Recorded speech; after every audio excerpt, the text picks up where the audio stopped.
Good evening sa inyo mga kaswabs. May natapos na naman tayong motor. Honda TMX 125. Brand new unit to mga kaswabs. Kabili sa kasa, rekta dalaga dito sa swabs. Stress na nga ng hapon nung nakarating dito si Sir. Kaya naman, ginabi na naman tayo. Itong simple build ay kayang-kaya talaga ng isang araw. Dahil kung mapapansin nyo, wala tayong ginawang repaint, walang extend na swing arm, walang palit ng fork. Kaya yan, natapos din natin agad. So ngayon mga kaswabs, isa-isayin ko sa inyo kung ano yung mga classic parts and accessories na in-install natin dito. Pre, simulan natin sa wheelset. Sa harap, 2.15x17 na speedy rim, 90x17 na dual sport tire, at bagong front fender na rin. Wheelset naman sa likod, speedy rim 2.15x17, gulong naman 110/90x17. Install na rin para tayo dito ng seat with U-bend. Custom fender sa likod, taillight, ito may LED premium taillight. Siyempre, LED na rin ang signal light, harap at likod. Headlight naman, itong bestseller natin na kinabit natin, itong napakalakas na D1 headlight. Speedometer, siyempre, digital speedometer. Sa handlebar, Clubman. Hindi na rin si Sir ng Motorola cellphone holder. Binang itsura, dapat swabe na rin ang tunog. Kaya, in-install na natin to ng OG Bullet Pipe. Lagyan na rin natin ng black thermal wrap.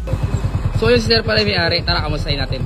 Ay sir, good evening po. Ano po pangalan niyo sir? Lance po. Musta naman sir? Nagustuhan niyo po ba yung pagkakagawa? Bagong-bago sir ah. Solid boss. Diretso ka agad from Gaza. Tamang decision. Tanong ka na sir, yung gatong klaseng build, nasa magkano inaabot to? Yung nag-assist ko mga nasa 21. 20 yung sulit pa sir. Ulit. Thank you sir, ingat po sir.